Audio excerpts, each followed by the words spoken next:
안녕하세요. 저는 2022학년도 편입학 전형으로 약대 2곳과 치대 2곳에 합격하게 된 크리스탈이라고 합니다. 반갑습니다. 오늘은 제 지난 수험 생활에 대해서 여러분들이 궁금해하실 만한 내용들을 모아서 이렇게 영상을 찍게 되었습니다. 잘 부탁드립니다. 제가 어떻게 약대와 치대에 합격하게 되었는지 각 전형에 대해서 설명드리고자 합니다. 우선 약대의 경우에는 PEET, 즉 피트라고 하는 시험을 응시하고 또 공인영어 성적과 면접, 그리고 자기소개서 등의 서류들을 제출해서 그것을 평가받으면서 최종적으로 합격을 결정짓게 됩니다. 현재까지 37개 교회에 있는 약학대학의 총 정원은 1753명으로 알려져 있습니다. 또한 편입 같은 경우에는 해마다 결원이 발생하는 정도가 유동적이기 때문에 자연스럽게 모집 인원도 유동적이라고 할 수 있습니다. 일반 편입의 경우에는 다음과 같은 요소들을 평가받게 됩니다. 먼저 첫 번째로 일반 화학에 대해서 알려드리도록 하겠습니다. 일반 화학은 화학 양론을 비롯해서 반응 속도론과 평형, 그리고 전기화학 파트, 화학 실험 파트, 그리고 물리평형과 원자 구조와 주기성 등에 관해서 배우게 됩니다. 두 번째로 유기화학 과목에 대해서 알려드리도록 하겠습니다.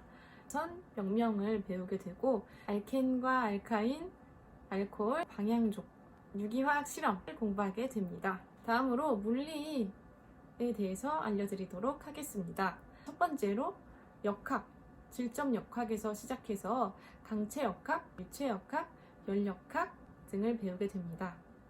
이 역학 파트가 끝나고 나면 전자기 파트가 시작되게 되고 파동과 빛, 현대물리에 이르기까지 공부하게 됩니다.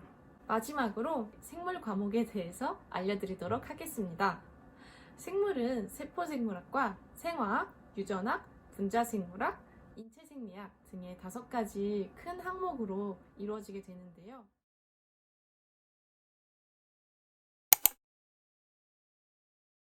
저는 2020년도 1월부터 시작해서 당해 연도에 피트 시험을 초시로 치르게 됩니다.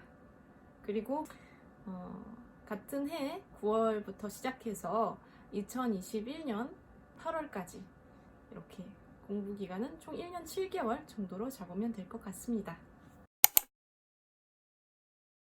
저의 점수 상승 기록을 알려드리자면 우선 관광 피트 때는 화학 10개, 유기 6개, 물리 6개, 생물 15개로 총 37개를 맞았습니다. 또 이제 초시 때 7개월간 공부하고 나서 받은 점수로는 화학 18개, 그리고 유기 11개, 물리 11개, 생물 19개 이렇게 해서 총 59개를 맞게 됐습니다. 작년에 치른 재수에서 얻은 피트 시험 성적은 화학 20개, 유기 13개, 물리 18개, 생물 21개로 총 72개를 맞아서 표준 점수로는 258점 정도, 그리고 100분위로는 364점 정도를 받게 되었습니다. 슬럼프가 저에게도 없었던 것은 아닙니다. 정말 힘든 날은 이런 날이 한 번 있었어요. 모의고사를 보고 처참한 성적을 확인을 하게 됐고, 또 물리가 원래 주력 과목이었는데 그날따라 물리도 잘 풀리지 않았습니다. 또 그냥 그날 호르몬적으로도 굉장히 우울했기도 했고, 여러 날 동안 밖에 나가지 못해서 햇볕을 쬐지 못해서 굉장히 축 처진 상태였습니다. 그런 상황에서 정말 저도 모르게 갑자기 충동적으로 창가로 가서 문을 열고 창틀에 앉게 됐습니다.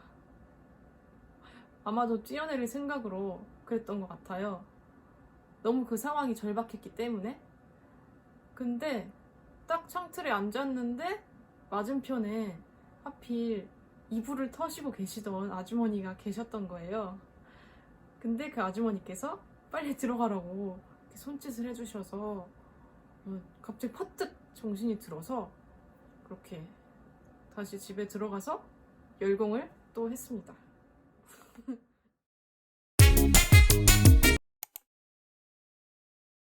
슬픈 감정이 올라올 때 그것을 꾹 참기보다는 바깥으로 어떻게든지 배출을 하려고 했어요.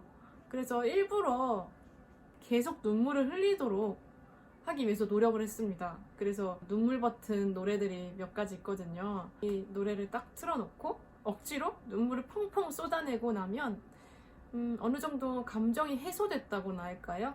그래서 그 이후부터는 다시 원래의 집중력을 되찾을 수 있었던 것 같습니다.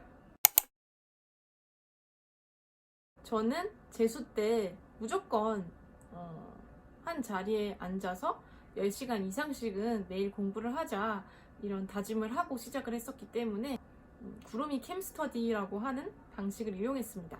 사람들 얼굴을 직접적으로 볼 수 있고 제가 공부하는 모습을 다른 이들에게도 공유할 수 있는 그런 구름이 캠스터디를 이용을 하니까 정말 하루에 많을 때는 막 13시간 이상씩도 집중을 할 수 있더라고요. 저는 시간이 헛되이 흘러가는 것을 원치 않았어요. 예를 들어서 아까 눈물 버튼 노래 이야기 해드렸잖아요. 근데 저는 눈물을 계속 흘리면서도 손으로는 문제를 풀고 있었습니다. 예를 들어서 유기화학 문제 같은 경우는 머리를 굳이 그렇게 쓰지 않고 손으로 기계적으로 이렇게 써가는 그런 유형이 많았기 때문에 울면서도 유기화학 문제를 풀었었습니다. 저의 경우에는 그래도 한 하루에 30분에서 1시간 정도 가족들과 함께 배드민턴을 가끔씩 쳤습니다. 가끔씩. 혹은 집에서 요즘 간단하게 운동할 수 있는 기구들도 많이 나와 있다고 들었습니다. 링피트라든지 아니면 맨몸 운동 같은 경우도 유튜브 영상이 많이 올라와 있다고 합니다. 그래서 그런 것들을 참고하셔서 꼭 운동을 하셨으면 좋겠고 운동 이외에는 영양제를 꼭 챙겨 드셨으면 좋겠습니다. 저 같은 경우에는 고함량 비타민 B군 영양제를 주로 섭취를 했고 또 공부할 때 수시로 발포 비타민 물에 타서 수시로 마셔줬습니다. 긴장을 완화시켜주는 그런 인데놀과 같은 약물을 섭취하는 것이 큰 도움이 되지 않을까. 자신감이 붙는 시기라고 한다면 개인마다 다 다를 것 같아요. 베이스가 얼마 정도였는지에 따라서도 다를 수 있고 또 얼마나 열심히 밀도 있게 집중을 했느냐 하는 요인도 있을 수 있는데 저 같은 경우는 5월 정도부터 약간 조짐이 보이기 시작을 했습니다. 그냥 현상 유지 정도 해도 어느 정도는 보겠다 하는 마음이 들었었고 내 공부량이 합격자 평균 정도는 될 것 같다 이렇게 생각이 드는 시점이었습니다. 물론 모의고사 점수는 그렇게 좋지 못했죠. 2023학년도 피트를 준비하시는 수험생 여러분 정말로 고생 많으십니다. 흔히 많은 사람들이 나는 나 자신을 믿고 나아가니까 끝내는 해낼 수 있었다 이렇게 말들을 하잖아요. 근데 저는 제 자신을 믿지 못했어요. 마킹을 잘못한다거나 그날 갑자기 어떤 중요한 준비물을 빼먹는다거나 하는 사태는 얼마든지 발생할 수 있는 것들이잖아요. 그래서 저는 제 자신을 믿는다기보다는 꾸준함을 믿었던 것 같습니다. 꾸준함은 절대 배신하지 않는다고 생각을 합니다. 내가 그날 학습 계획을 세우고 또 그 계획대로 실천을 했다면 전혀 걱정하고 두려워할 것이 없습니다, 여러분. 그러니까 여러분들이 지금 플래너에 세우시고 있는 계획들 그리고 그 계획들을 이루어나가는 하루하루가 쌓일 때 그것들을 믿으시면서 즐겁게 공부해 나가시길 바랍니다. 감사합니다.